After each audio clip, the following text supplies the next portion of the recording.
두 개의 바빌론 10번째 시간입니다. 오늘과 다음 주에는 미신 행위들에 대해서 좀 살펴보도록 하겠습니다. 먼저 첫째로는 이제 로마 카톨릭의 대표적인 그 우상 행렬을 들 수가 있는데,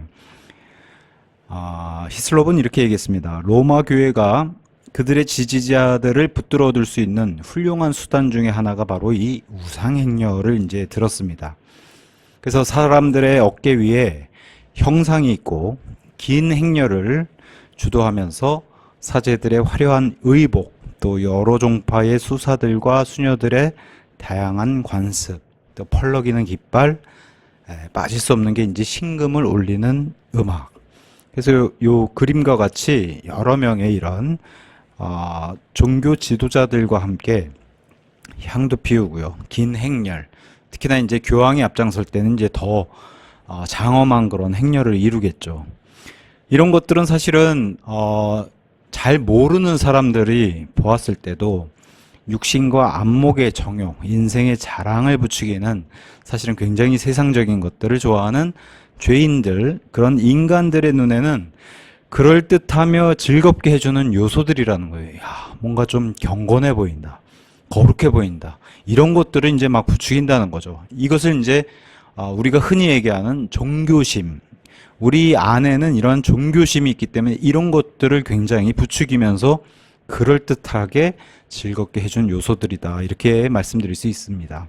그래서 이런 경건, 종교의 이름으로 승화시킨 이런 것들을 누가 이용한다는 거예요. 영적인 종교 지도자들, 특히나 이제 로마 카톨릭으로 대표되는 영적인 종교 지도자들이 이런 것들을 의도를 가지고 그 의도에 부합한 게 바로 우상의 행렬이다, 이렇게 말씀드릴 수 있습니다. 그래서 이 우상의 행렬은 그 축제가 즐거운 축제든 그 기념일이 아니면 슬픈 그 기념일을 뜻하는 애도의 행사든 간에 이 둘 다에 다 이용된다는 거예요. 그래서 이 로마 카톨릭의 대표적인 우상 행렬, 이런 것들은 누가 만들었냐? 교황 그레고리 1세라는 사람. 이 사람이 이제 590년에서 600년대 이렇게 활동했던 그런 사람인데, 이 그레고리 1세가 로마 교회의 행렬을 공식적으로 도입한 인물입니다. 물론 뭐 그 전에 이런 행렬이 없었다는 건 아니지만 그 전에 있어왔던 이런 행렬을 공식화했던 그런 교황이 바로 그레고리 1세로 알려져 있습니다. 특히나 이 그레고리 1세 시대에는 유럽을 강타했던, 특히나 유럽 가운데 로마에게도 이 역병, 즉 흑사병이 크게 유행하던 시기였는데, 그래서 이 흑사병을 이기고자 마리아의 형상을 들고서 7개의 무리, 집단을 나눠서, 그 7개의 집단은 이렇게 됩니다. 성직자, 수도사, 수녀, 그 다음에 남자 교도, 여자 교도, 과부와 어린이들로 나눠서 마리아 형상을 들고 7개 집단이 서로 각각의 다른 지역에서 출발해서 산타 마리아 대성당에 모이는 행렬을 주도적으로 해가지고 공식화한, 그래서 이렇게 해가지고 이 행렬을 통해서 마치 하나님께서 이렇게 경건한 행렬을 이뤄서 한 군데 모이는 이런 뭐랄까요, 의식을 행하면 마치 이 흑사병이 없어질 것으로 그렇게 해서 시작했는데, 오히려 이 행렬에서, 이 행렬을 하는 도중에 오히려 1시간 만에 80명이 죽는 이런 끔찍한 사건도 벌어졌다라고 이제 역사가 우리에게 알려주고 있습니다. 그럼 어떤 사람은 이렇게 얘기해요. 로마 카톨릭만 비판하지 말고 성경에도 이런 행렬이 등장하지 않습니까? 맞습니다. 성경에도 이런 긴 행렬, 성경적인 그런, 특히나 이스라엘이 보여줬던 행렬을 잘 나타내고 있죠. 그 첫 번째가 바로 예리코, 가나안 땅으로 처음으로 들어와서 정복을 시작한 예리코 성 주위를 내내 이스라엘 백성이 내내 돌다가 예리코 성이 무너지는 7번 돌았던 그 행렬을 들 수가 있는데, 또 한 가지 행렬은 또 이런 게 있죠. 하나님의 이 법궤가 성막하고 헤어져 가지고 예루살렘의 성전 안에 그 온전한 장소에 거하지 못하고 법궤 자체가 방황했을 때, 그 키리안 여아림이라고 하는 그 장소에서 이제 다윗의 도시로 다윗이 이제 운반하는 그런 일이 있었죠. 그래가지고 다윗이 너무 기분이 좋아했던, 어쨌든 그렇게 법궤를 들고 이동했던 그 행렬, 이런 행렬이 있죠. 하지만 성경에 나와 있는 이 두 행렬은 그 상황이 어때요? 특수하죠.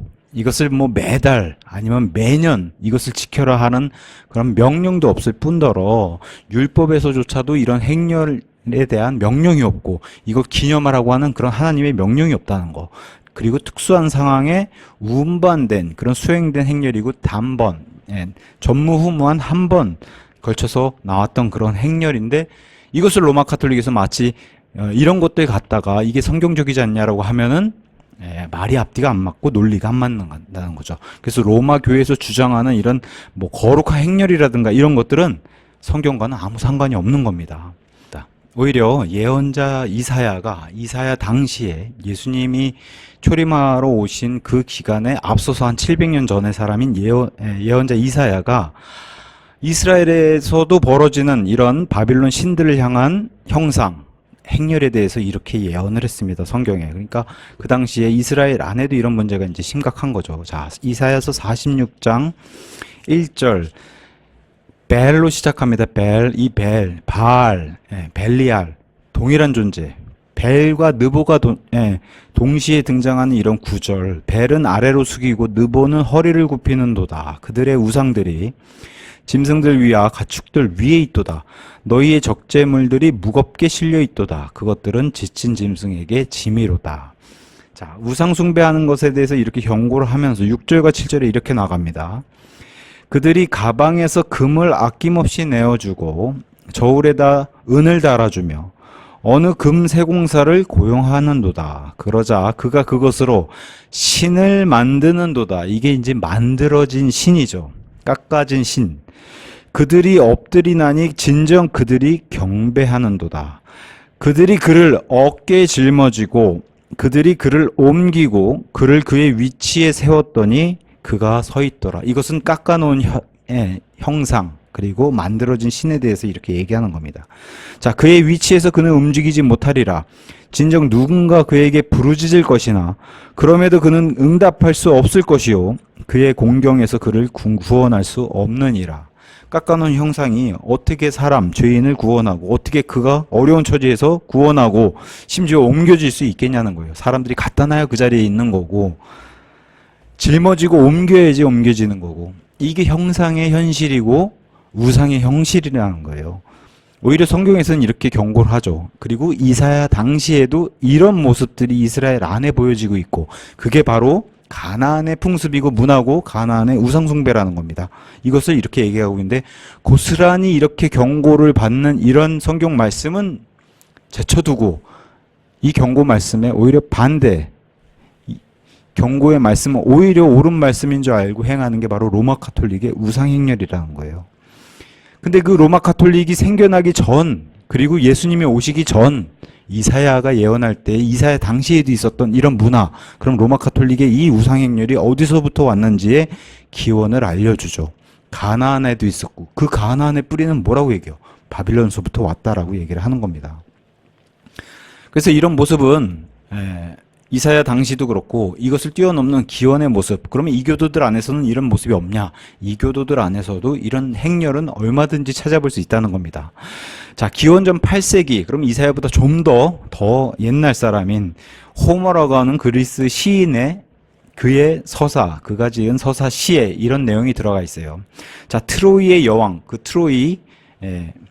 트로이의 여왕은 신탁을 받고 미네르바 신전까지 행진을 하였다. 그러니까 이 당시에도 있었던 여왕이 직접 그들의 신에게 말씀을 받고 명령을 받고서 미네르바 그 여신의 신전까지 행렬을 한 이런 기록을 이미 호머의 기록에서도 찾아볼 수 있다는 겁니다. 그리스에서 이런 게 있다면 이집트에 가면은 자 윌킨슨이라고 하는 19세기의 현대 이집트 학자가 이런 증언을 했습니다. 이집트의 신전들에서 신의 형상을 운반하는 것은 관례였다. 그러니까 이런 일은 흔히 있는 일이었다는 거예요. 그것을 위해 행렬을 벌였다. 그러니까 신의 형상을 움직이는 이런 행렬은 이집트 안에서도 있었다는 겁니다. 이때 왕의 형상들도 신들의 형상과 마찬가지로 왕의 형상들도 같은 방식으로 사람들의 어깨에 얹혀서 운반되었다. 여기 이사야서의 말씀하고 동일하죠. 이집트에만 있었냐? 에티오피아 행렬의 축제에 가면 이런 축제가 있다는 겁니다.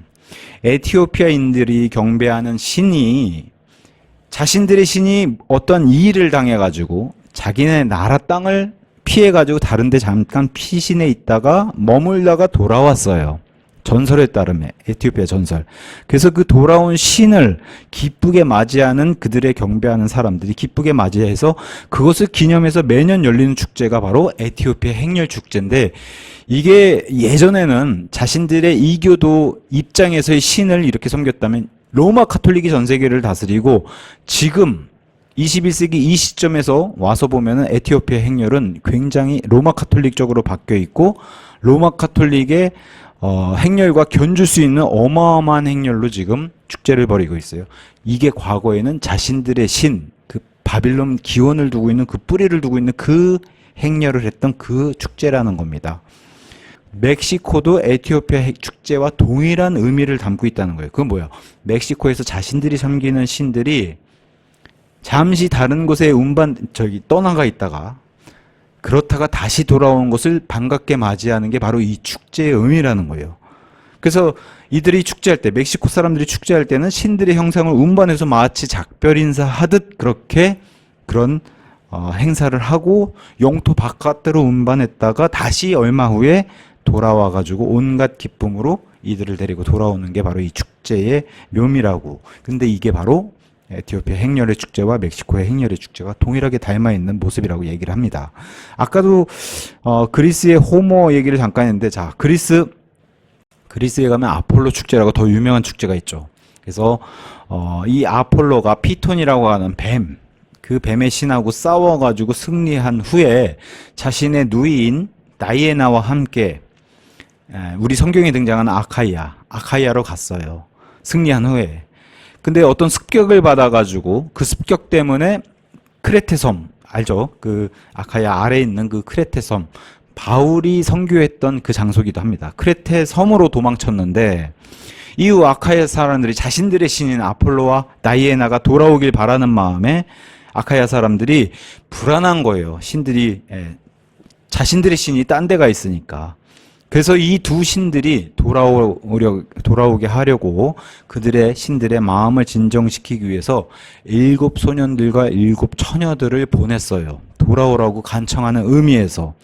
여기서 아까 말한 그 로마 그레고리 교황 1세가 왜 7개의 집단 무리를 만들어 가지고 보냈는지의 기원이 또 여기서 나온다고 이렇게 주장하기도 합니다. 히슬롭은.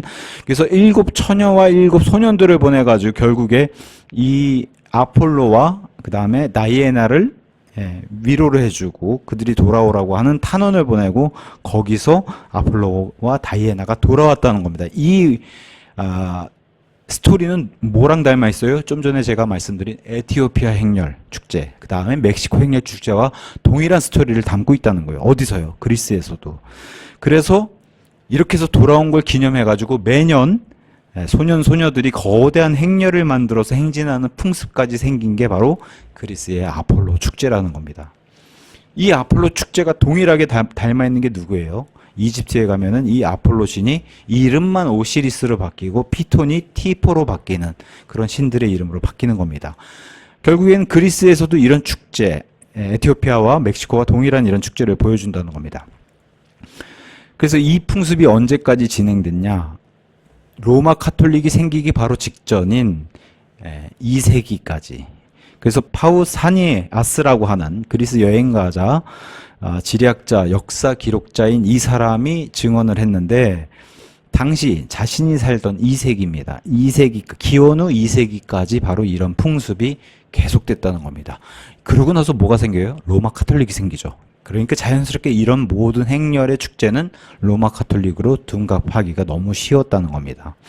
그래서 우상행렬에 관해서는 이교도들의 우상행렬에서 교황 그레고리 1세의 공식화, 이제 로마 카톨릭으로 넘어가게 되면서 온 세계가 기독교 안, 그러니까 그들이 말하는 로마 카톨릭이 기독교 안으로 다 혼합이 되면서 교황 그레고리 1세가 드디어 공식적으로 이런 일곱 행렬과 탄원, 자신들의 신을 받아들였던 그런 이교도의 풍습을 그리스도, 기독교로만 바꿔가지고 카톨릭의 우상행렬로 바꿔버린 거예요. 그러니까 그 기원은 쉽게 이렇게 찾을 수 있다는 겁니다. 그 다음에 이제 두 번째, 로마 카톨릭 하면 이제 유물 숭배를 이제 빼놓을 수가 없죠. 네, 단순히 믿음의 대상을 전부 우리는 믿음 자체가 보이지 않는 것을 보는 것처럼, 그 실체를 보는 것처럼, 그게 바로 믿음이라고 얘기를 하는데, 보이는 것들로 다 바꿔버린, 마치 그 표적을 구하는 유대인들처럼 이 보이는 것들로, 그리고 그것들이 마치 신비한 능력이 있는 것처럼 바꿔버린 게 바로 이 유물 숭배입니다. 특별히 로마 카톨릭에서 성인이라고 올려놨던, 성인으로 올려놓은 그 사람들의 유물이라고 주장하는 것들, 특히나 뼈, 그런 것들을 다 자신들의 중요한 재산으로 놓고 기념관이나 박물관에 넣어놓고 그게 특별한 능력이 있다라고 이제 얘기를 주장을 하는 게 바로 이 유물 숭배입니다. 그래서 사람들도 이런 특별한 능력이 있다라고 이렇게 말을 하니까 그걸 믿고서 그게 전해 내려오는 이런 것들을 역사를 가지고 있어요. 심지어는 로마 카톨릭의 교리들을 정리했다고 하는 성 어거스틴이라고 부르는 그런 히포라는 도시의 주교 출신의 이 어거스틴, 뭐 개신교 일부에서도 굉장히 좋아하고, 특히나 칼빈이 바로 이 어거스틴의 교리, 특별히 그 예정론을 받아다가 칼빈도 이제 예정론을 주장을 했었죠. 어거스틴의 그 유명한 책, 하나님의 도성이라고 하는, 또 다른 말로는 이제 우리말로도 신국이라고 하는 이런 책을 어거스틴이 썼었는데, 그 결론 부분에 가서 보면은 정말 어처구니 없는 이런 내용이 등장한다는 거예요. 그러면 그런 내용과 함께 왜 로마 카톨릭이 이런 어거스틴을 성인으로 올려놓았는지, 그리고 어거스틴의 이런 정신을 이어받아서 이자가 주장하는 그런 가르침을 이어받아서 지금까지 얼마나 이걸 잘 지키고 있는지를 잘 볼 수 있다는 겁니다. 자, 어거스틴 책에 이런 내용이 등장한다고요. 성 스테판 하면 이제 기독교 최초의 이제 순교자 그 스테판을 얘기하는 거겠죠. 그래서 성 스테판의 유물을 어떤 마을로 가져왔는데, 어떤 소경, 그러니까 눈이 먼 한 여인이 부탁을 했어요. 그 유물 근처로 자신을 데려다 달라고 이렇게 부탁을 했어요. 그래서 그 유물은 당연히 어떠한 주교가 가지고 있었는데, 그 눈먼 여인이 이렇게 가까이 오니까 유물 근처에 왔습니다. 그랬더니 이 주교가 꽃 몇 송이를 이제 그녀에게 주었다고 얘기를 해요. 자, 보세요. 유물을 가지고 있어요. 그리고 주교가 건네준 꽃. 유물을 만진 것도 아니에요. 유물 가까이 왔고 그 유물 소유하고 있는, 지금 가지고 있는 주교가 그녀에게 꽃을 건넸어요. 그러면 이 박자가 다 맞는 거죠. 유물의 능력과 그것을 전달해준 주교의 능력과 주교에서 받은 그 꽃을 이 여인이 눈에다가 갖다 대니까 즉시 눈이 회복되었다. 이런 전설 같은 얘기를 어거스틴이 자신의 책에 기록했다는 겁니다. 이런 책을 읽고도 이 사람이 정말 하나님의 사람이다라고 얘기를 한다면 글쎄요, 참 그건 어렵지 않을까 그렇게 생각이 듭니다. 자, 또 다른 예예요. 하나님의 도성의 또 다른 내용입니다. 자, 자신이 지금 종교적으로 다스리고 있는 히포에 어떤 경건하고 거룩하게 사는 노인이 있었어요. 가난한 노인입니다. 가난한 노인인데 옷을 만들어서 파는, 그것으로 먹고 사는 그런 가난한 노인이 있었습니다.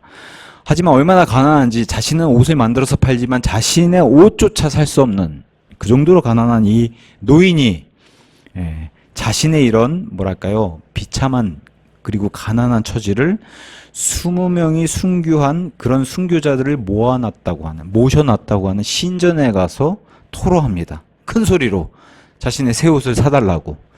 그러니까 자신의 신분도 비참하고 처지도 비참하고 그런 것들을 신전에 가서 이렇게 기도를 했는데, 그러고 나서 이제 돌아오는 길에 해변을 지나오다가 해변가에 큰 물고기가 있는 걸 발견했다는 거예요.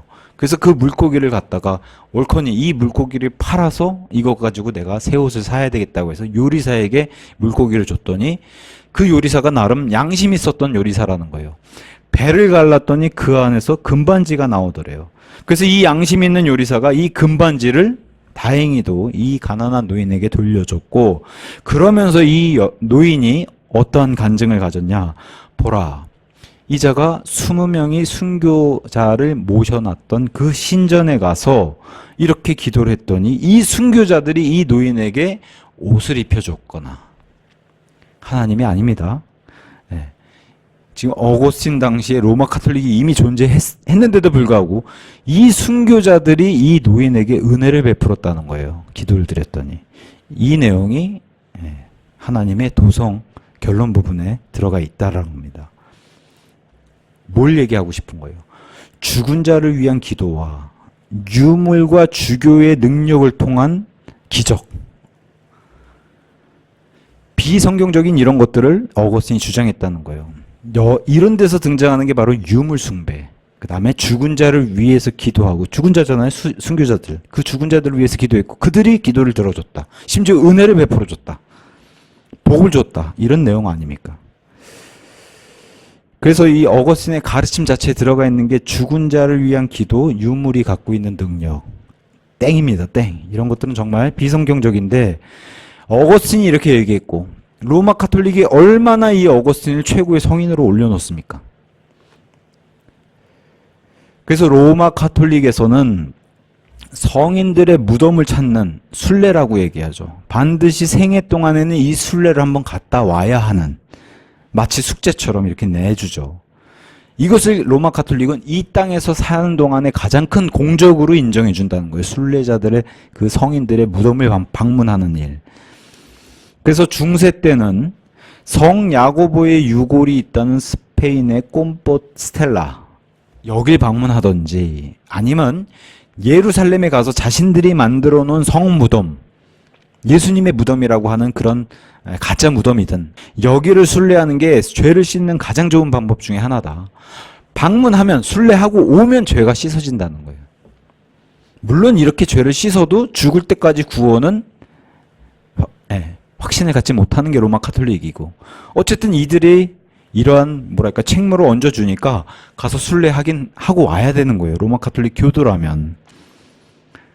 이런 식의 이제 종교 생활을 만들어 놓는 거죠. 그래서 우리 하나님께서는 이런 것들을 미리 아시고, 하나님의 사람, 특히나 출애굽 당시에 가장 높은 지도자인 모세의 시체를 왜 치우셨는지를 여실히 보여주는 거예요. 놔두면 이스라엘 백성조차도 이 모세에게 얽매여가지고, 심지어 예수님 오셨던 그 초림 당시에서도 모세와 예수님을 견줄 정도로 이런 존재인데, 우리에게 모세 율법이 있다 이렇게 자랑했을 정도인데, 모세의 시체가 있으면 더하다는 겁니다, 사람은. 그러니까 그런 것들을 치워버린 이유가 다 있다는 겁니다, 성경에서는. 이런 유물 숭배가 앞으로 팽배해지고, 특히나 이교도에서는 이게 이미 존재하고 있었기 때문에 이것을 치워버리신 거예요. 이교도들의 유물 숭배하면 더 심하죠. 그래서 이렇게 죽은 자, 아니면 영웅, 아니면 신들의 존재, 이런 뼈들에 관한 전설은 그리스 신화 안에서도 존재한다는 거예요. 그래서 가장 유명한 뼈 자체가 이제 펠롭스의 어깨뼈, 헥토르의 뼈, 테세우스의 뼈. 그래서 이 뼈에 관련되어 있는 이런 전설들이 많다는 거예요. 그래서 펠롭스의 어깨뼈는 이런 능력이 있다는 겁니다. 전염병으로부터 그들을 구출할 신의 도구로서의 신성한 유물이었다. 그리스에서 주장하는 거예요. 그리스에서. 헥토르의 뼈에 대해서는 아까 그 파우 사니아스, 그 고대 저술가가 증언한 것 중에 하나가 자신의 작품에서 이렇게 밝힙니다. 흠없는 부를 소유하는 복을 누리고 거하려면 이 헥토르의 뼈를 아시아로부터 가져다가 너의 영토 안에 들여와야 한다. 그리고 그 영웅을 주피터의 명령대로 숭배할지라. 자, 뼈를 가져와서 그 뼈의 영웅, 그러니까 뼈 자체도 숭배하고 뼈의 영웅도 숭배하라는 겁니다. 이게 바로 그리스의 이 2세기에 활동한 고대 저술가의 증언이고, 이게 그리스의 전에 내려오는 전설이라는 거예요. 그래서 이처럼 숭배받는 뼈들, 그죠? 다 유물들이잖아요. 뼈들은 모두가 기적을 행하는 뼈들이라고 누가 믿어요? 사람들이 그렇게 믿었다는 거예요. 로마 카톨릭이 세워지기 전부터. 그러니 이런 사람들을 다 로마 카톨릭으로 흡수해야 하니 이런 교리들까지도 다 흡수를 해버린 겁니다. 로마 카톨릭이. 그래서 자연스럽게 이런 것들은 기독교의 성인들, 자신들이 만든 성인들이에요. 그게 이제 베드로와 요한이나 이런 야고보 이런 이름들로 바뀌고 심지어 예수님으로 바뀌어서 예수님의 유물이 되고 이런 것들이 자연스럽게 기적을 행하는 그런 유물 숭배로 바뀌는 거죠. 뭐 이집트도 마찬가지입니다. 이집트는 신들의 무덤, 뭐 피라미드서부터 뭐 어마어마하잖아요. 이집트 유물이.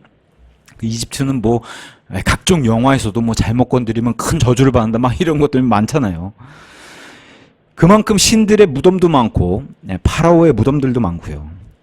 그래서 심지어 어찌나 뭐 우리로 따지면 엄청나게 뭐 맛있는 맛집에 우리가 원조다 이렇게 주장하는 것처럼 자신들이 모두 이런 신들이나 이런 뭐 유물의 원조라고 주장하는 게 이집트 안에서도 너무 많다는 거예요. 진품이라고 자신들이 보증한다고 주장하는 게.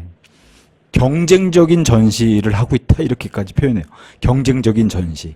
이집트는 특별히 또 관광으로 먹고 사는 나라잖아요. 그러다 보니까 온 세상에 우리가 진짜다. 우리가 진짜 그 유물을 가지고 있다. 우리가 진짜 뼈를 가지고 있다. 미이라를 가지고 있다. 그런 것들을 잔뜩 이집트 안에서 이렇게 서로 경쟁하듯이 전시하고 있다는 겁니다. 불교에도 이런 게 있죠. 대표적으로 불교에는 이 사리, 그죠? 뭐 오랫동안 뭐 어떤 스님이 돌아가셨으면 사리가 몸에서 몇 개 나왔다. 특히나 뭐 부처의 사리는 뭐 더더군다나 유명하고요. 부처의 사리뿐만 아니라 부처의 치아도 유명하고요. 부처의 머리카락, 부처가 입었던 그 옷 이런 것들이 전부 불교에서도 아주 능력 있는 그런 유물로 이렇게 평가를 해왔습니다. 그래서 로마 카톨릭하고 너무 닮아 있다는 거예요.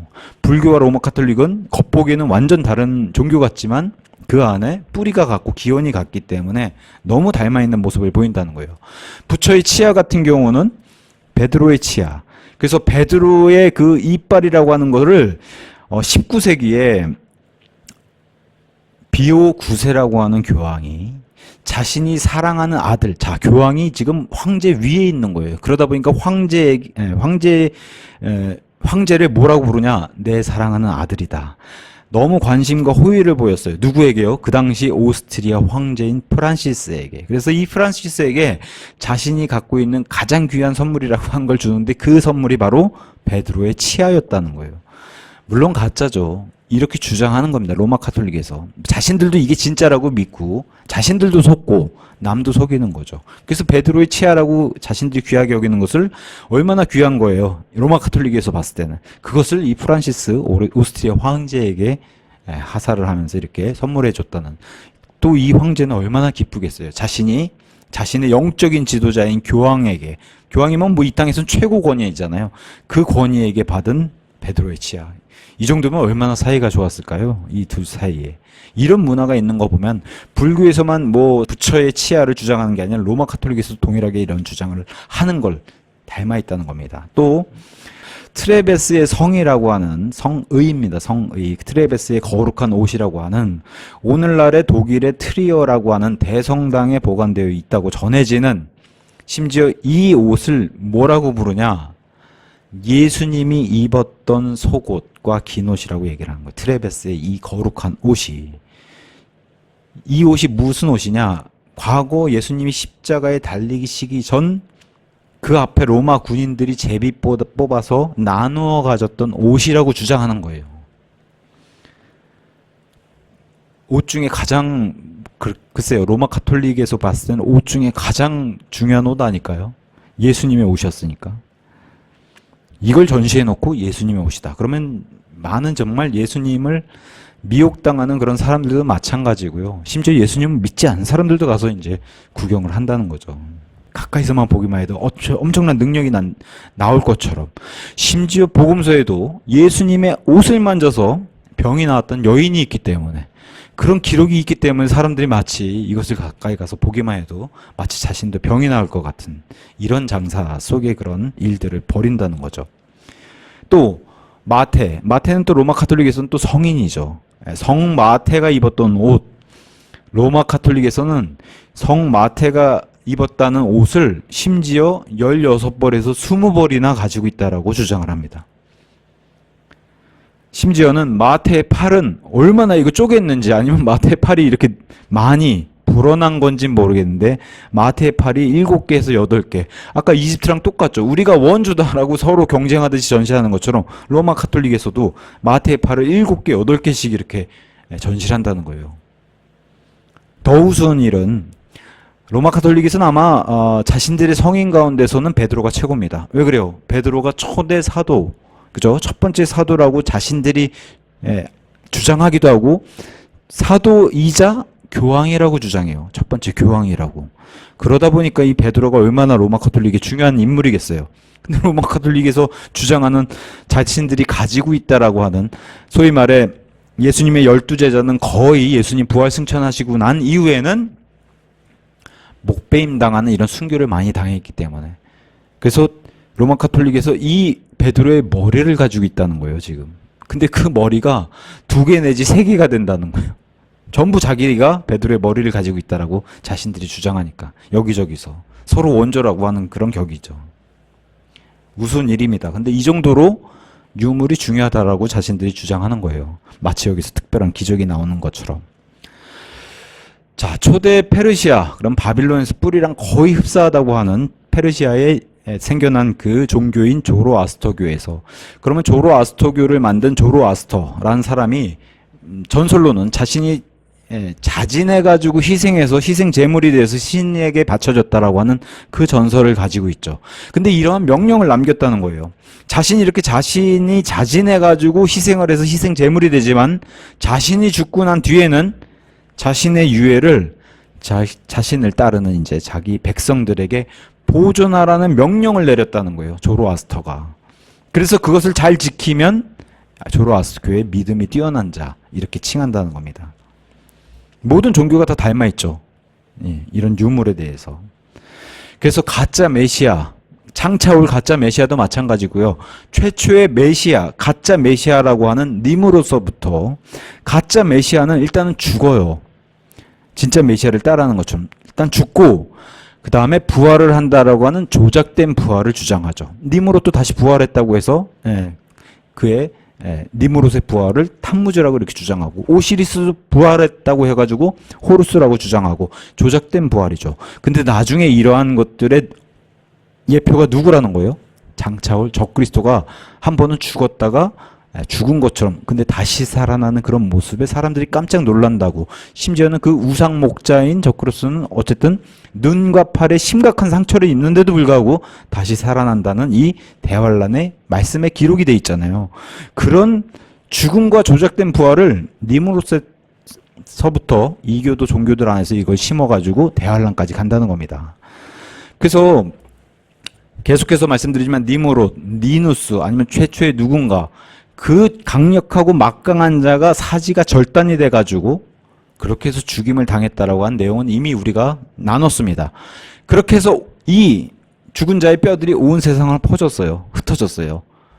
그리고 부활했다는 거예요. 근데 부활하고 나서도 어떻게 해요? 가짜 메시아는 부활한 새 몸이 있고, 그게 탐무즈든 아니면 호루스든 새 몸이 있고, 예전 몸인 니무롯이든 오시리스든 이런 몸은 여전히 전 세계에 흩어져 있는 거예요. 그 유물도 남아있고 새로 부활한 새 몸도 있고, 이게 가짜 메시아라는 겁니다. 근데 진짜 메시아 우리 예수 그리스도는 어때요? 죽었을 때 그 뼈조차도 십자가에서 꺾이지 않을 정도로 숨을 미리 거두게 해주셨죠. 그리고 보존이 됐죠. 온전히 보존된 후에 무덤에서 부활하실 때, 새 몸을 입고 부활하셨을 때는 아무것도 남기지 않으셨죠.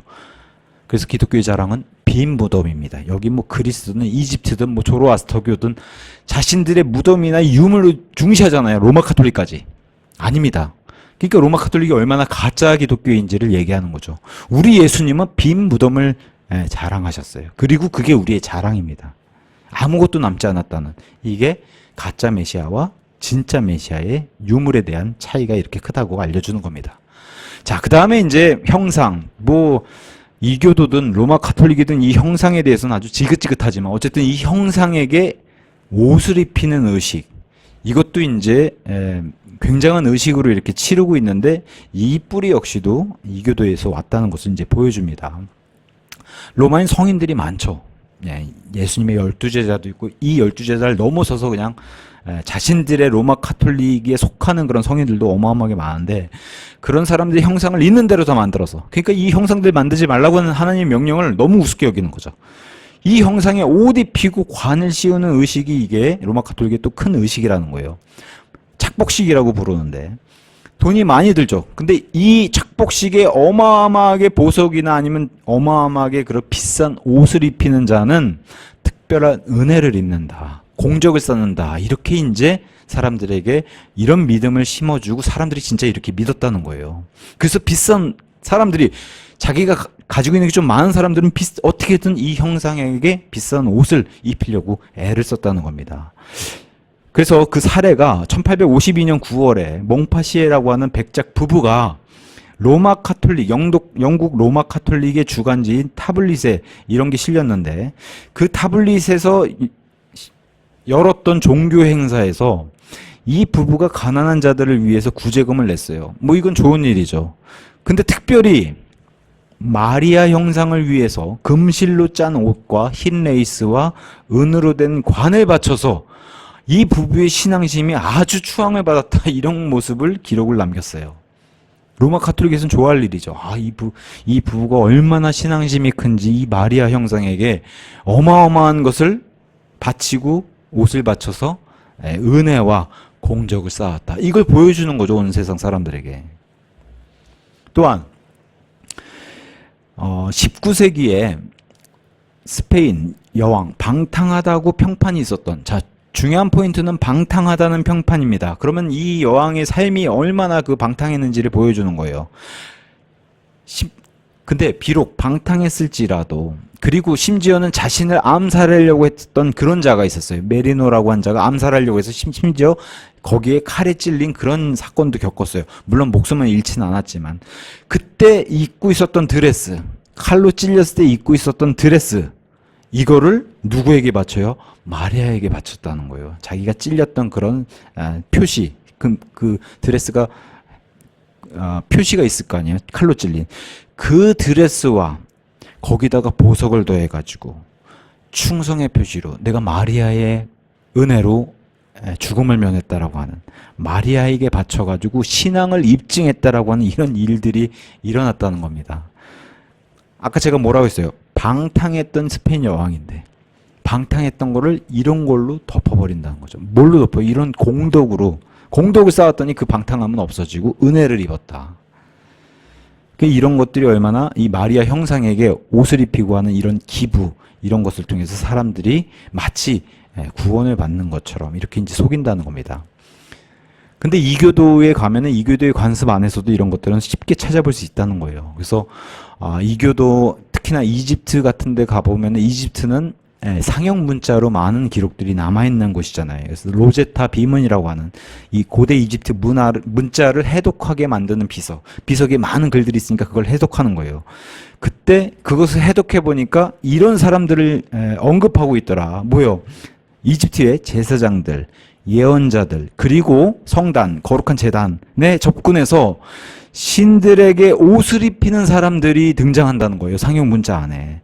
그래서 이런 성단에 접근해가지고 신들에게 옷을 입히는 사람들이 멤피스에 있는 신전, 유명하죠? 멤피스 신전에 모여가지고 다음과 같은 교령을 확정했다. 근데 교령을 확정하기 앞서 어떤 사람들이 등장해요? 제사장들, 예언자들, 그리고 성단에 접근해가지고 거기에 있는 형상에게 옷을 입히는 사람. 그럼 엄청난 지위도 보여주는 거예요, 이 사람들이. 그래서 신들의 형상에게 옷을 입히는 의식은 굉장히 중요한 위치를 차지하고 있었다는 거예요. 어디서요? 이집트에서도.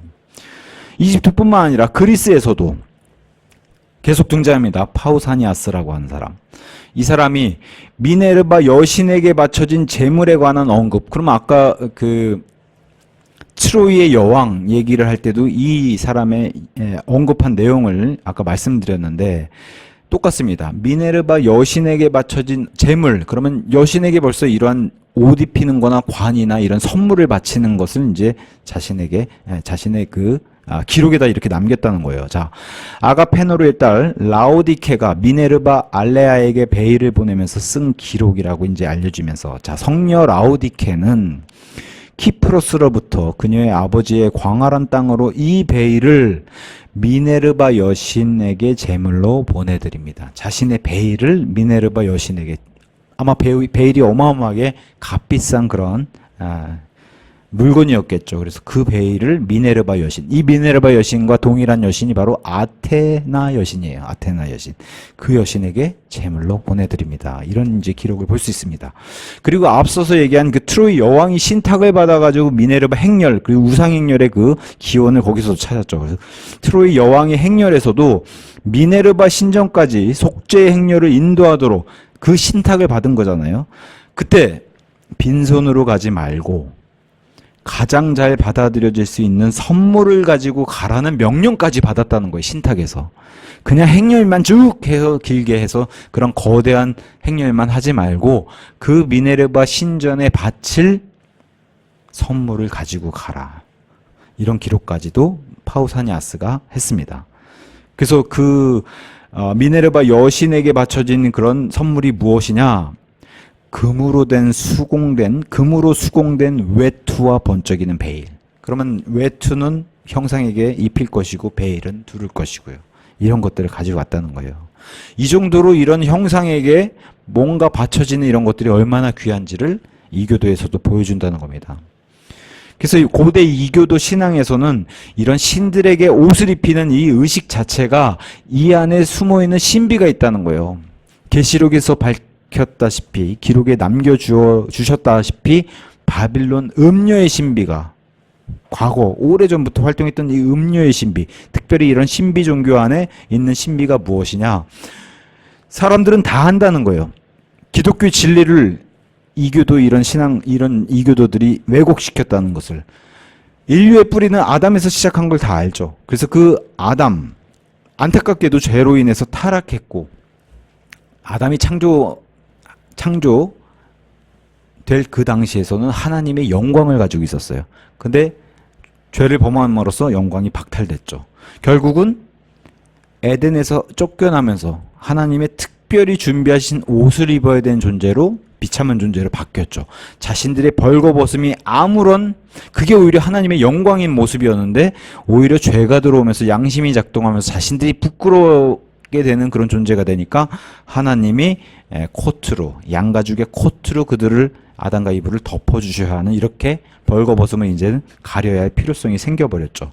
그래서 이집트의 신들의 아버지 형상에 옷을 입히는 의식, 여기까지는 뭔가 죄를 저지른 사람의 옷을 입어야 한다는 의식과 동일하죠. 창세기에서 아담과 이브에게 양가죽 옷을 입히시는 그 기록과. 하지만 하나님 아니면 어떤 엄청난 신적인 존재를 높이는 게 아니라 사람에게, 그러니까 특히나 아담과 같은 존재를 신격화하죠. 결국에는 하나님이나 그런 창조주를 경배하는 게 아니라 쫓겨난 사람, 이 사람을 신격화하는 이런 모습을 이집트에서도 보여줍니다. 자, 니므롯이든 아니면 아시리아의 최초의 막강한 자라고 그렇게 전설이 된 니누스든, 이런 니므롯과 니누스가 토막당해서 살해당했다는 것은 전설로 내려와요. 그러면 이 자들이 토막당하고 살해당하려면은 당연히 옷부터 벗겨져야죠. 발가벗음 자체에서 이제 벗겨졌을 겁니다. 그래서 이런 것들을 어떤 거랑 견주냐? 벌거벗음은 사실은 에덴에서 아담과 이브가 쫓겨나면서 그 이후에는 벌거벗은 자체가 하나님 보시기에는 죄잖아요. 노아가 벌거벗었을 때도 그것은 하나님 보시기에 좋지 않았던 거예요. 아담의 벌거벗음이 부끄러운 데는 그 상태는 이제 좋지 않은 상태가 되었어요. 근데 이런 것들이 이제 왜곡해버리죠. 이교도에서는. 그래서 니므롯이 이렇게 살해당하고 벌거벗음 당할 때는 인류의 유익을 위해서 이 니므롯이 죽었구나. 자신을 희생해서 이렇게 왜곡시켜서 그렇게 묘사해버렸죠. 그러면서 이 사람이 희생되는 것을 이 이후에 후예들은 그것이 바로 자발적인 굴욕이라고 묘사를 합니다. 니므롯이 죽고 싶지 않았는데 죽임당해가지고 벌거벗어졌다. 그래서 따라서 이 니므롯이 신격화되면서 이 신에게 옷 입혀주는 행위가 여기서부터 생겨났다는 거예요. 어디서? 바빌론의 이 의식에서. 그래서 그 의식은 이 자발적인 희생당한 이 존재를, 그 굴욕을 덮어주고, 그리고 그 뒤를 이어서 이 바빌론 신비 종교에 입교하는 자들은 이게 가치 있는 착복식으로 이렇게 간주됐다는 거예요. 마치 우리 예수님의 명령하신 뭐 물침례식이라든가 주의 만찬처럼 이 의식 자체가 굉장히 가치 있는 착복식. 왜 그래요? 이 벌거벗은 신을 내가 덮어주는 이런 의식으로 이렇게 내려오게 되었다는 겁니다. 그래서 AD 4세기 라틴어 저술가인 피르미쿠스는 이렇게 진술했어요. 입교자들이 이 착복식을 통해 그 신이 살았던 당시 발생했던 벌거벗음, 그 굴욕, 이런 것들을 덮어주는 이 옷 입히기가 그를 숭배하는 모든 사람에게 그대로 반복이 됐다는 거예요. 나도 저 신처럼 벌거벗어지고 그 신에게 내가 옷을 덮어주면서 나도 이러한 이 신이 벌거벗음, 굴욕을 덮고 그리고 입교자들도 새로운 옷을 입었다는 거예요. 신에게 옷을 입혀주면서. 그래서 이 옷은 단순한 옷이 아니라 신성한 옷으로 여겨지고 놀라운 능력을 지닌 것으로 그렇게 믿고 받아들였다는 거예요. 옷 자체에 그런 능력이 있다라고.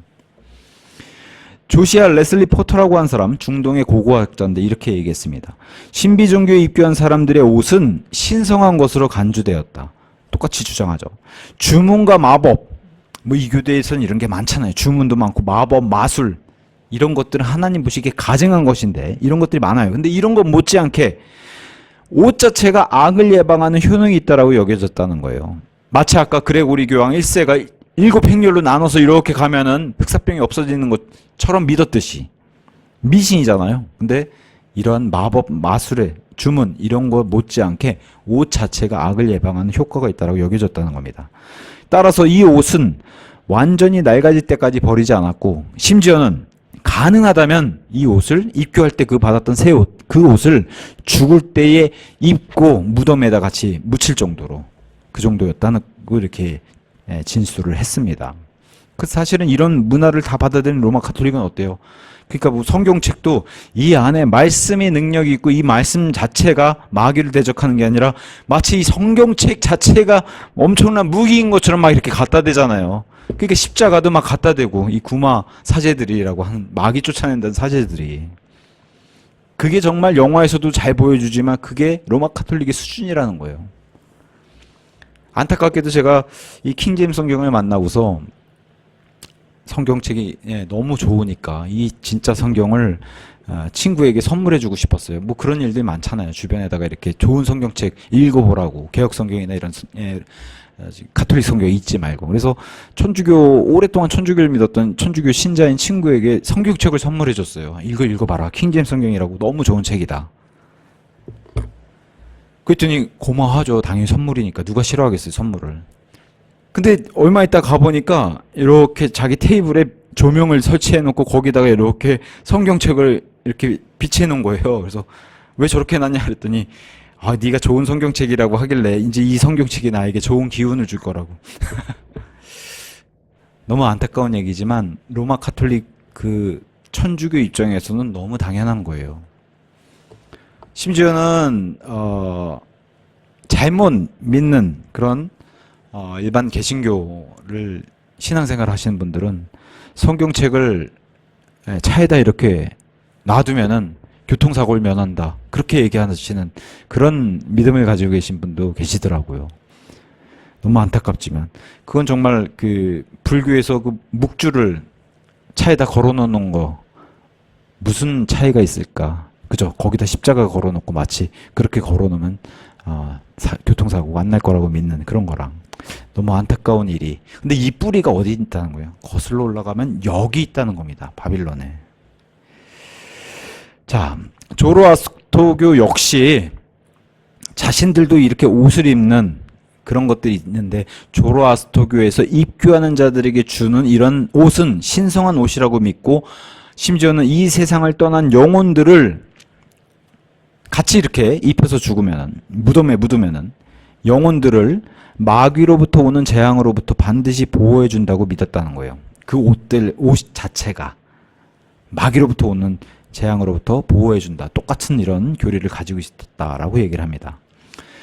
심지어 중세 암흑 시대의 로마 가톨릭 교도들, 그러니까 중세는 다 로마 가톨릭 지배하에 있었으니까 모든 유럽 사람들은 다 로마 가톨릭 교도라고 얘기할 수 있죠. 이 사람들은 수사들, 사제들의 옷을 입고 죽으면은 다가올 심판과 죽음으로부터. 그러면 어떻게 해요? 죽음 뒤에 심판, 두려움, 두렵잖아요. 로마 카톨릭의 입장에서는 믿음의 확신이 없이, 구원의 확신이 없이 죽는다고 하는 것은 엄청난 두려움이고, 그죠? 반드시 심판이 있을 거라고 하는 것은 또 로마 카톨릭이 계속 얘기를 했기 때문에 알고 있으니까. 하지만 이것으로부터 보호해준다는 믿음을 어떻게 심어줬어요? 이 옷만 있으면 된다. 너희를 대신해서 고행하고 이렇게 수행하고 나름 영적인 고군분투하는 이런 카톨릭 수사들이 입었던 옷을 입고서 죽으면은 다가올 심판과 두려움으로부터 보호할 수 있다. 이렇게 심어준 사람도 문제고 이것을 믿었던 이런 미신이 존재했다는 것도 너무 큰 안타까움이죠. 심지어 누가 이렇게 했냐? 12세기에 영국의 왕인 존이라고 하는 사람, 자신이 매장당할 때, 죽었을 때, 매장되었을 때 수도사의 옷을 입고 죽었다고 해요. 왕에게는 더 좋은 옷이 많았을 텐데도 수도사의 옷을 입은 채 매장됐다. 심지어 왕이 이렇게 죽으니 이 당시에 많은 왕족들, 귀족들 이런 사람들이 전부 다 죽을 때는 수도사의 옷을 입고서 다 묻혔다. 이렇게 기록이 남아있다는 겁니다. 너무 안타깝게도.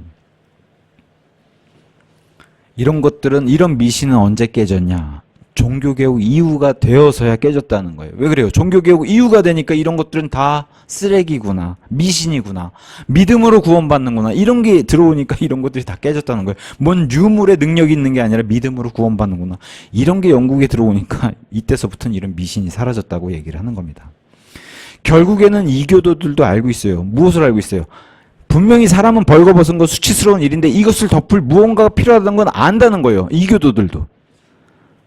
그게 성경이 말하는 하나님의 의, 하나님이 사람의 몸을 입고 이 땅에 내려오신 그 성육신하신 예수 그리스도예요. 그분이 주시는 이 의밖에 없는 것을 알고 있다는 겁니다. 이 모든 게 그것을 오히려 입증해주는 증거들이라는 겁니다.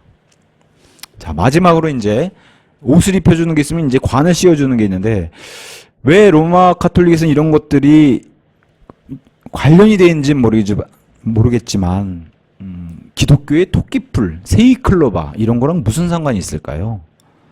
어쨌든 이렇게 꽃으로 관을 만들어서 또 이것과 연관이 있는 세이클로바, 이게 이제 밀접한 관련이 있다라고 이제 얘기를 드립니다. 자, 오시리스에게서는 멜릿 롯이라고 하는 화환이 있어요. 오시리스에게 씌우는 화환, 꽃으로 만든 그 화환을 뭘로 만드냐? 토끼풀로 만든다고 얘기를 해요. 그래서 오시리스 신화 중에서는 신화 중에 이방 종교에서는 토끼풀 자체가, 이집트 안에 이 토끼풀이 상징하는 게 무엇이냐? 토끼풀이 이렇게 세 개가 있잖아요. 뭐 우리가 네이클로바 찾으면 어우 행운이다 얘기하지만 그 토끼풀 열려 있는데 나 있는데 가서 보면 전부 세입이잖아요. 그 세입 토끼풀이 무엇을 상징하냐? 이집트에서는 이집트의 삼위일체를 상징한다는 거예요. 이집트의 삼위일체. 근데 영국에 이제 종교개혁이 일어난 이후에, 그 이후에 무슨 운동이 다시 일어났냐? 로마 카톨릭으로 돌아가자고 하는 이 배교의 물결이 일어난 것을 옥스퍼드 운동이라고 얘기해요. 그래서 이 옥스퍼드 운동자들이 로마 교회를 돌아가자고 하면서 어떤 상징적인 의미를 들고 나왔는데, 그게 바로 세입으로 된 토끼풀을 상징적인 의미, 상징성으로 이렇게 들고 나왔다는 거예요. 근데 이게 그 세입 클로바를 들고 로마 카톨릭으로 돌아가자 이렇게 주장했다는 거예요. 운동을 벌이고. 근데 어김없이 가서 로마 카톨릭에서도 그럼 로마 카톨릭 안에 세이클로버는 무슨 뜻을 가지고 있나? 가서 보니까 로마 카톨릭에서 세이클로버를 삼위일체의 뜻을 놓고 얘기를 한다는 거예요. 묘사를 하고. 그림 39에 나오는 것처럼 14세기경 세이클로버의 왕관을 쓴 아버지 하나님을 묘사할 때 이렇게 한다는 거예요. 왕관이 세이클로바로 돼 있어요. 또 옆에 스테인글라스, 그러면 어떤 종교 지도자가 보좌에 앉은 자에게 이렇게 하사를 하는데 뭘로 하사해요? 세이클로바로. 마지막 오른쪽에 보면은 굉장히 높은 직위를 나타내는 종교 지도자가 손에 들고 있는 게 뭐예요? 세이클로바. 도대체 이 세이클로바가 기독교랑 무슨 상관이 있길래 로마 카톨릭에서 이렇게 세이클로바를 강조를 하는가? 아까 제가 좀 전에 이집트에서 세이클로바는 이집트 신의 삼일체라고 그 상징이라고 말씀드렸는데, 고대 페르시아에서는 조로아스트르도 나왔죠. 고대 페르시아인들에게도 토끼풀은 매우 중요한 의미를 가지고 있는 상징이라는 거예요. 고대 그리스 역사가 헤로도투스라고 하는 사람이 이렇게 증언했습니다. 만약 누군가가 신에게 제물을 바칠 의향이 있다면 그는 그 동물을 신성한 장소로 끌고 가야 한다. 그 다음 그 제물을 각을 뜨고 살을 삶은 다음 가장 부드러운 토끼풀 위에다가 올려놓는다. 그런 다음 페르시아 자신들의 마귀 제사장이라고 하는 자신들의 그 제사장들을 불러서 이 제사장들이 그 앞에서 신성한 찬미가를 부른다라는 기록을 남겨놨어요. 근데 여기서 등장하는 게 뭐예요? 토끼풀 위에다가. 정말 기독교랑 상관이 없는 이런 것들을 결국엔 로마 카톨릭이 이러한 페르시아, 바빌론, 아시리아, 이집트 온갖 이런 종교들을 다 혼합해가지고 드리는 바람에 로마 카톨릭 안에도 어김없이 이 세이클로바가 마치 기독교적인 것처럼 둔갑하는 거죠. 자, 그리스 안에서는 머큐리의 막대기가 뭘로 불리냐? 랍도스 트리펠레로스라고 불린다는 거예요. 근데 그 뜻이 세 개의 잎을 가진 막대기로 불렸다는 겁니다. 이럴 정도로 세이클로바가 이교도 안에서 이렇게 엄청난 상징적인 의미를 보인다는 거예요. 자, 영국의 고대 켈트족, 거기에 제사장들인 드루이드들이 보였던 모습은 그들에게도 클로버잎, 이게 이제 토끼풀이잖아요. 클로버잎은 삼위일체 하나님의 상징으로서 그들의 높이 존중되었다. 그럼 이교도들 안에서도 이렇게 많은 것들을 찾을 수 있죠. 이교도들 안, 이집트서부터 시작해가지고. 그렇게 해서 이 형상 위에 화관을 놓는 의식, 오시리스가 죽음을 맞이해서, 그죠? 자, 니무롯도 그렇고요. 니누스, 오시리스, 이 모든 최초의 신이라고 신격화한 이런 존재들은 다 죽음을 맞이했어요. 그 다음에 부활한 거예요. 그러면 이 오시리스가 죽음을 맞이할 때 당연히 몸이 사지가 잘라지고 머리가 잘렸겠죠. 그래서 그가 쓰고 있던 관이 떨어졌다는 거예요. 그러다가 부활했잖아요. 그럼 다시 관을 씌워야 되죠. 그래서 다시 머리 위에 형상에다가 관을 씌우는 의식이 바로 이들이 부활했다라고 하는, 이들을 기념해서 기뻐하는, 그들을 경배하는 이런 사람들이 기뻐하는 그런 축제가 됐다는 겁니다. 그래서 단순히 관을 씌워주는 의식이 바로 이 안에는 뭐가 들어가 있어요? 마치 계시록에 그들의 형상에게 절을 하고 경배하고 짐승의 표를 받는 그러한 행위들처럼 과거서부터 계속해서 단순히 이것은 화관을 씌워주는 의식을 넘어서서 이들을 경배하고 이 하나님을 대적하는 무리가 부활했다는 것을 기뻐하는 이 의식이 들어가 있다는 겁니다. 이게 바빌론 음녀의 신비의 종교라는 거예요. 이 동일한 신 오시리스가 이제는 이교도 로마 카톨릭 이전에 이교도 로마로 오면 바쿠스죠. 그리스에선 디오니수스가 되고, 바쿠스에서는 그 바쿠스의 아내가, 이런 전설이 있다는 거예요. 이교도 로마 안에 신 바쿠스가 자신의 아내 아내가 아리아네드예요. 아리아네드를 하늘로 데리고 갔을 때 승천했다는 거예요. 그녀에게 높은 위엄을 부여한다는 표식으로 그녀에게 왕관을 씌워줬는데 이것을 이름을 이렇게 붙였다는 거예요. 아리아드네아 코로나. 이것을 다른 말로 번역해서 뜻을 해석하면은 아리아드네의 왕관이라는 뜻으로 이렇게 불렀다는 거예요. 이런 여신에게도 이제 옮겨져서 여신에게 쓰여지는 이런 왕관, 화관, 이런 관을 씌우는 의식이 이제 어디로 오게 되냐? 로마 카톨릭으로 들어서면서 마리아에게 관을 씌우는 의식의 기원이라고 이제 얘기를 드립니다. 단순히 옷을 입히고 관을 씌우고 이것을 넘어서 이교도서부터 계속해서 전해 내려오다가 마리아에게 안착을 했다는 겁니다. 이것과 덧붙여서 이제 히슬롭은 이렇게 얘기해요. 가끔 보면 이런 강당 같은데 막 잔뜩 꽃을 장식하는 풍습이 있잖아요. 뭐 사람 보기에도 보기가 좋고, 또 꽃을 준비하시는 분도 마음은, 의도는 또 굉장히 이뻐 보이게 매주 신선한 꽃들로 이렇게 채우는 그런 교회들이 있죠. 이런 풍습은 어디서 왔냐? 로마 교회는 이런 제단에다가 많은 꽃들로 장식하는 풍습이 어디서부터 비롯됐냐? 바로 머리에 화관을 씌우는 이 의식에서 비롯돼서 유래가 여기서 왔다는 거예요. 그러면서 여기 의미가 있다는 거, 왜 이 제단을 꽃으로 장식을 하는지. 이 세상이 이 마리아의 중재와 사랑 덕분에 아름다움과 지상의 복을 누리고 있는 데 대해서 이 자상하고 은혜로운 그 어머니에게 감사 표시를 하기 위해서 이 의식이 시작됐다는 거예요. 이 제단을 꽃으로 장식하는 이 풍습이. 그러니까 이것을 아무것도 모르고 그냥 강단에 사람들 보기 좋게 이렇게 꾸미고 있었지만 사실은 이게 기원이나 뿌리가 어디서 왔는가, 그래서 우리 예수님은 사마리아 여인을 만나가지고 사마리아 여인에게 이렇게만 얘기하시죠. 제단에다가 꽃을 장식하고 귀한 것을 드리고 뭐 의도는 좋을 수 있어요. 하지만 하나님께 경배하는 자는 반드시 영과 진리 안에서 이거면 된다는 거예요. 경배는 영과 진리 안에서. 하지만 이런 것과 반대로 로마 가톨릭은 잔뜩 보이는 거. 뭐 꽃뿐만 아니잖아요. 여기 각종 성물들이 다 자신들이 성물이라고 주장하는 성물들, 유물들이 다 올라오잖아요, 여기. 그게 바로 로마 가톨릭이고 우리 기독교의 진리는 영과 진리 안에서 이것만 있으면 된다는 겁니다. 여기까지 하고 마치겠습니다.